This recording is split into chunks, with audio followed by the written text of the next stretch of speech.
Tuesday. Hope everyone is enjoying their summer so far. As Andrew was just mentioning, it is absolutely crazy that we're already more than halfway through July, in my opinion. But we really appreciate everyone joining this session about connecting with the LGBTQ plus community. I thought I would kick it off with a quick intro. As mentioned, I'm Kristin Mason. I'm the SVP of US Sales for Studio71. And today I have the pleasure of speaking with Fernando Rodrigues, who's Skittles and Lifesavers Marketing Head, Confectionery USA at Mars Wrigley.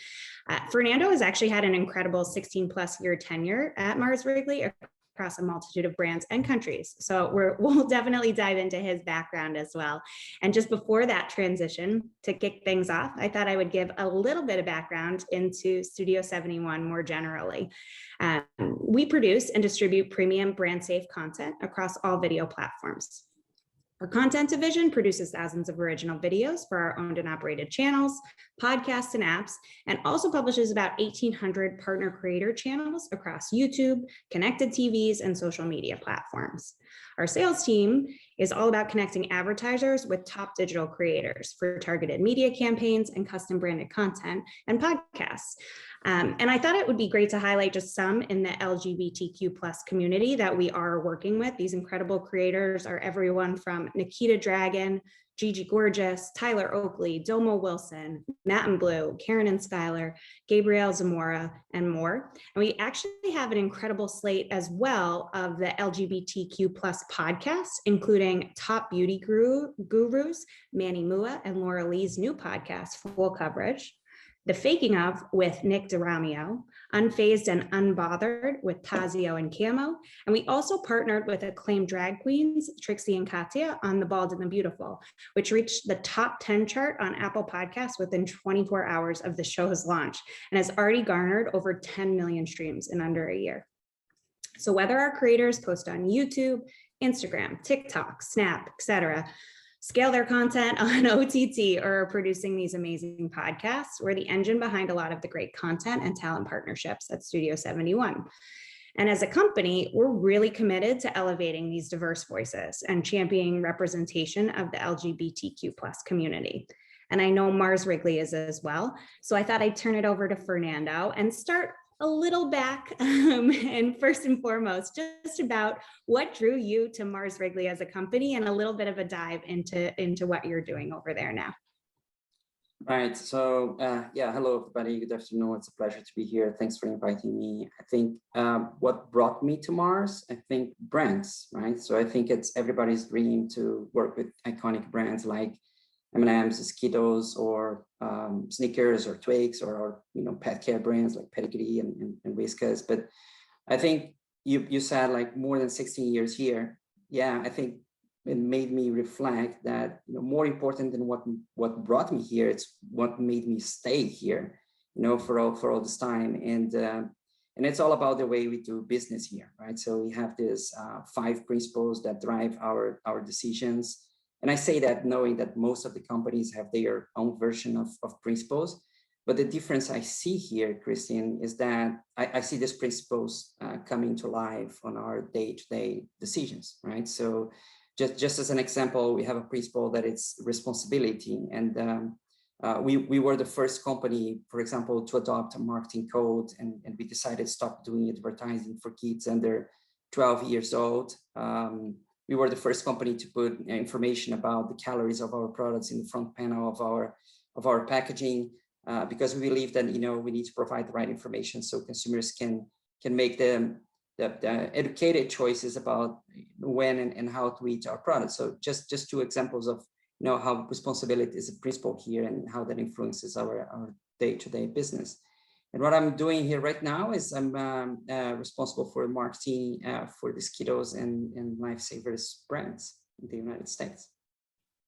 That's awesome. It's funny, just a note about, having the calories and when and how you're supposed to eat them. I was like, I'm pretty sure my son could eat M&Ms and Skittles for breakfast literally every day. So we do have to moderate his candy intake for sure. Not that I couldn't too, but it's a little harder to control him. I would love to get in, because I also think, as I touched on earlier, I mean, it's pretty incredible. You moved from Brazil, and with this company. So really, how was the move, and what drew you to New York? Right. I think the move is an adventure. I think that's the best word to describe it. Changing countries, changing culture, changing, your language. It's a big challenge. But I think I was in that point of my career that I just wanted to have a different perspective, right? So I was working in Brazil. I worked for marketing. I worked for sales. I worked in customer marketing. I worked in CMI.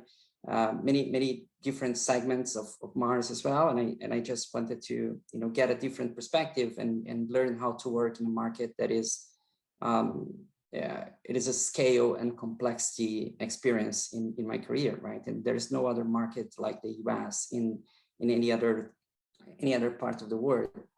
I think the funny component of this change is that if you think about Brazil and Latin America in general, business change every day, right? Because of the political and the economic scenario is so stable. It's kind of a VUCA environment every day.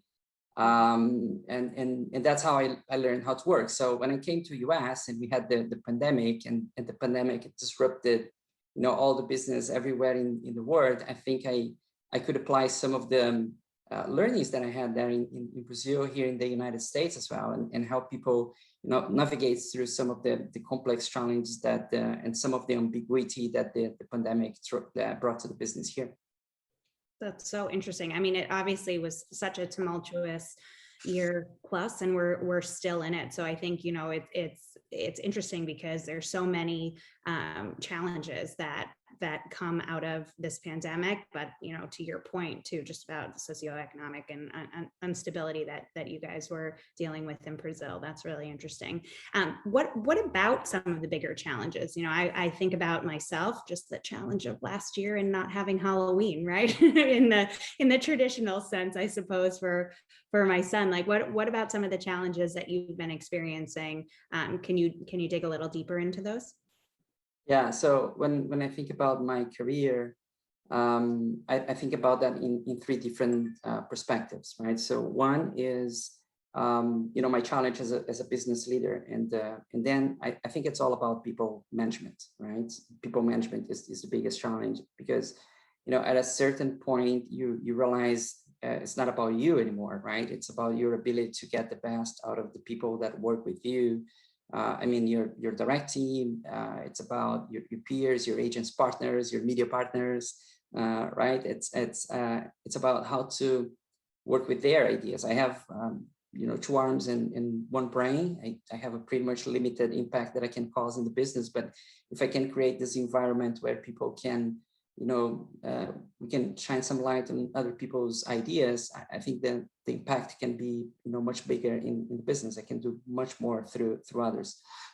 So that's the challenge in terms of business leader. But if I think as a marketeer, I think the challenge as a marketeer is similar to the challenge that I think all the people in this call here probably, face every day.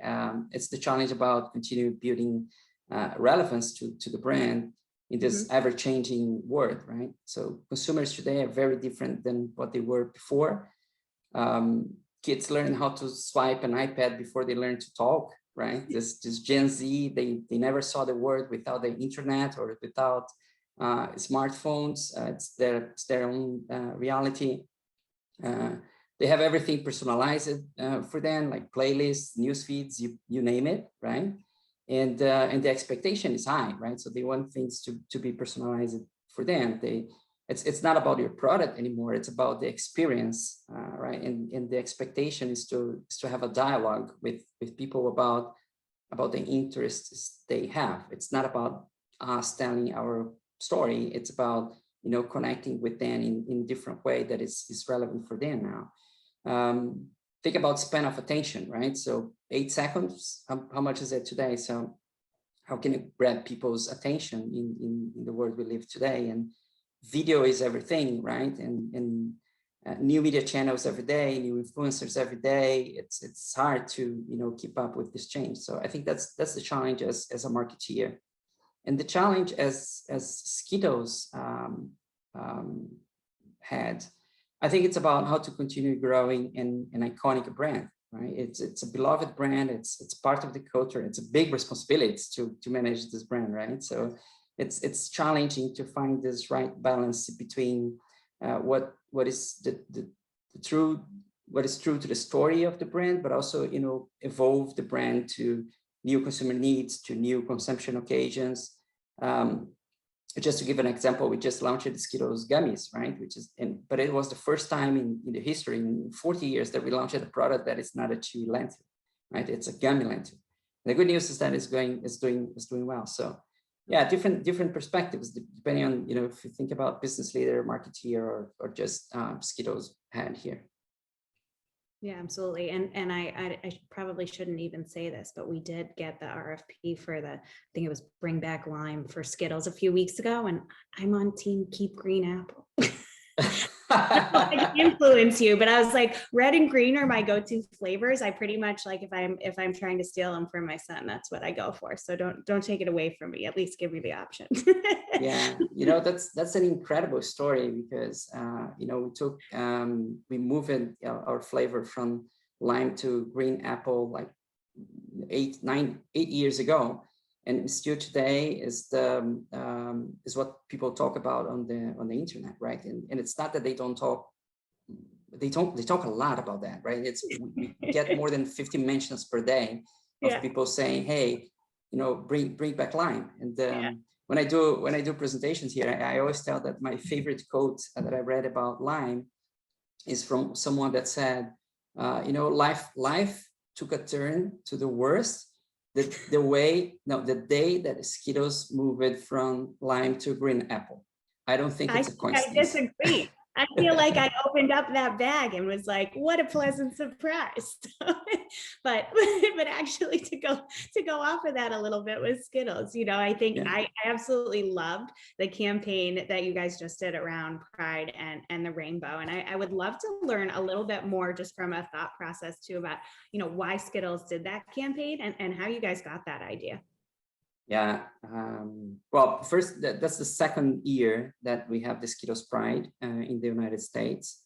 And the key brand insight here is that Skittles and the LGBTQ plus communities have much more in common than just a rainbow, right? So we say that we share the same DNA. We have this big personality, right? It's vibrant, it's colorful, and we are unapologetically who we are. And if you think about pride is about embracing your unique authenticity, right? No matter what others say about you. So we think that we share the same DNA.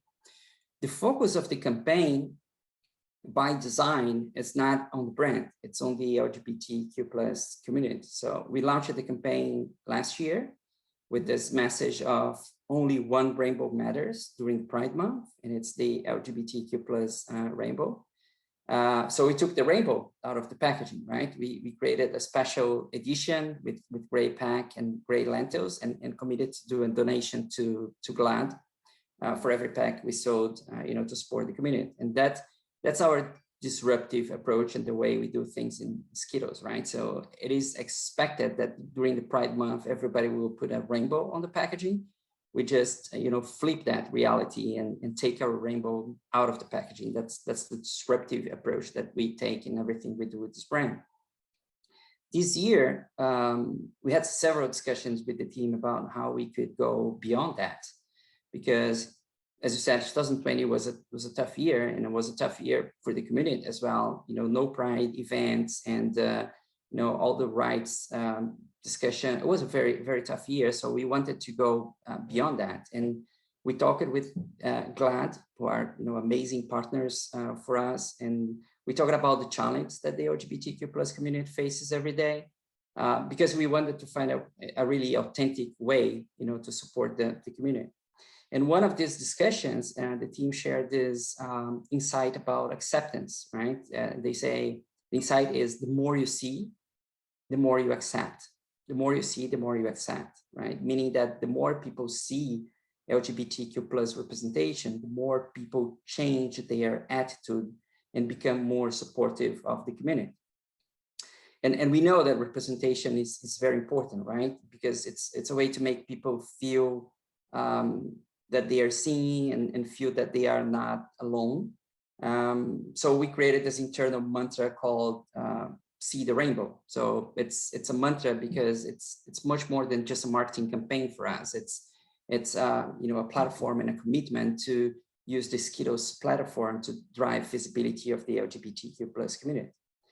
So what we did this year was invite LGBTQ plus artists to create content for us and share their visions, their perspective of how they celebrate Pride and how they see their own rainbow, right? So we partnered also with Blair Money. She was our spokesperson, big educator in this area and big influencer as well.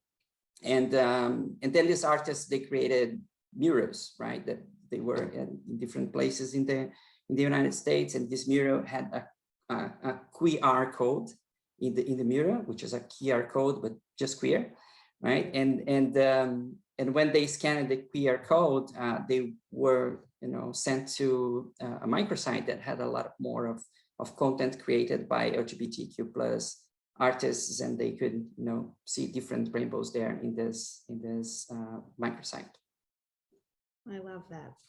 And really, I would love to have a little bit, I don't know if you can share, but how did the consumers react to it? And I think it's so important to, like what you were mentioning before and how we were talking about, it's not just June, right? It's how that funnels through the rest of the year and supporting this incredible community. But how did customers and consumers react to that campaign?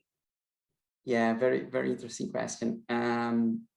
Well, the reaction depends on the angle you look at, right? There is a positive angle and there is a negative angle. And I'll start with the negative, right?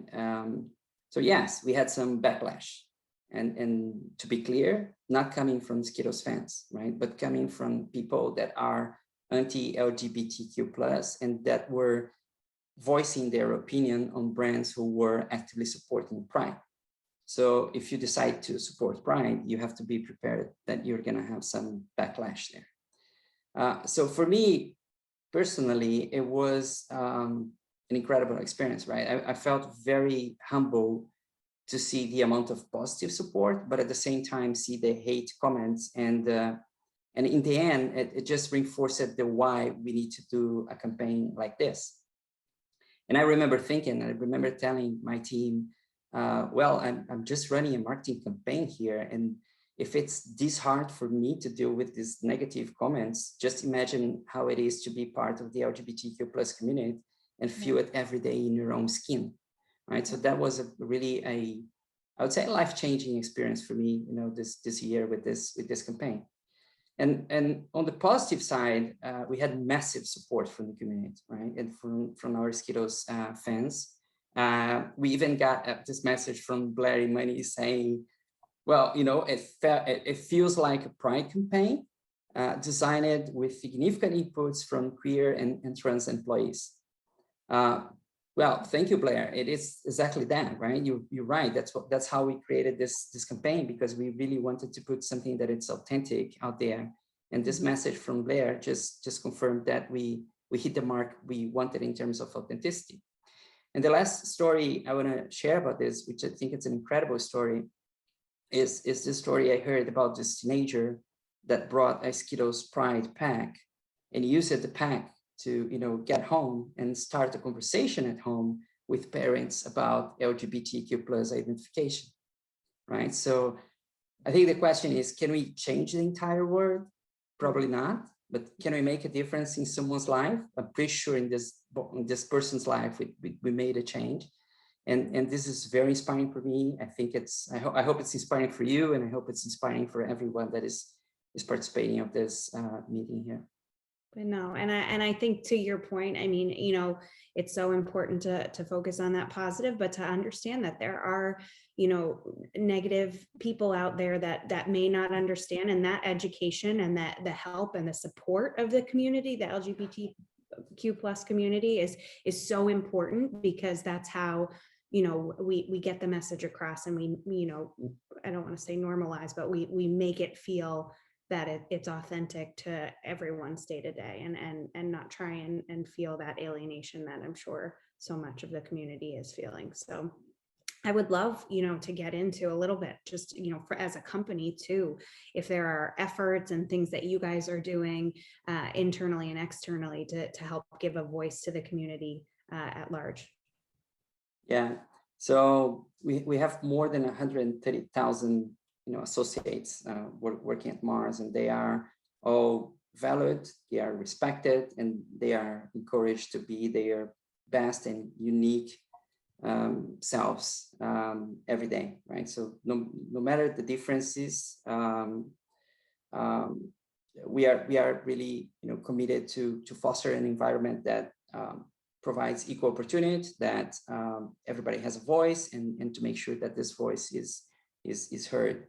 So you saw the campaign we did for consumers, right? But what you don't know is that we did an internal campaign as well, led by our associate resource group here, that during the Pride Month, they had this partnership with Skittles, and they shared stories, they led discussions around diversity and acceptance, and everything focused on the LGBTQ plus community as well. So the same discussion we provoke outside, we definitely provoke inside, and we use our own associates to drive that discussion. And externally, I can say that our commitment goes beyond the walls that we have in this company here. So it goes to our suppliers, to our partners. So we always look for representation for in every team that works for Mars. We expect to see a representation on those teams as well. And we are really careful about the way we portray our brands in marketing, right? To make sure that we have representation on those campaigns as well. So we feel that it's our responsibility to drive the change that we want to see in the world, and we really want to see people see the rainbow. I love that. Are there any specific instances or things that you guys are doing internally that actually direct your decisions externally that you wanted to showcase, other than the Skittles campaign in particular?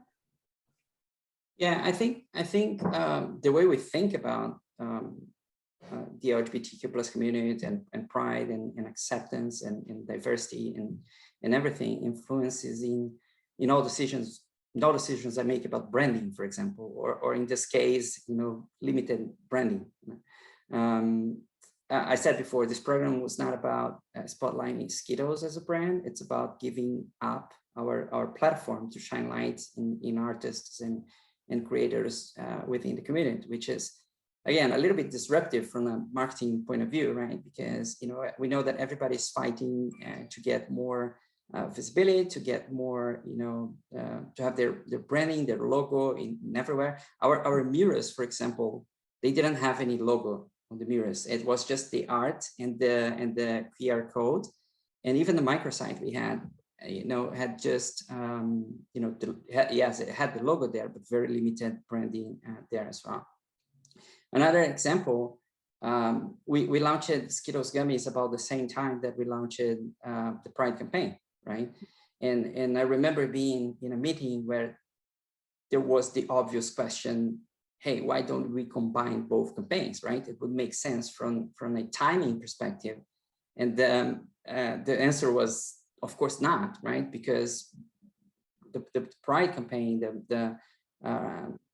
it's about shining, putting the spotlight in the community. It's not about putting the spotlight in candy. So just an example of how this impacts our day-to-day decisions here. I love that. Just kind of thinking about the future and how, you guys are thinking about maybe continuing this campaign potentially for next year. Are there any, media or social media platforms that you're really interested in, for next year? And also then how does that relate to the LGBTQ plus community? Right. So we like to try new things in Skittles, right? And social media definitely is a place where the brand is very strong. We have high level of engagement. A lot of fans discussing lime and green apple, as you mentioned before, but discussing all sorts of topics there. And I think the most recent case we have was with Discord, right? So you know Discord, it's voice, it's video, it's text.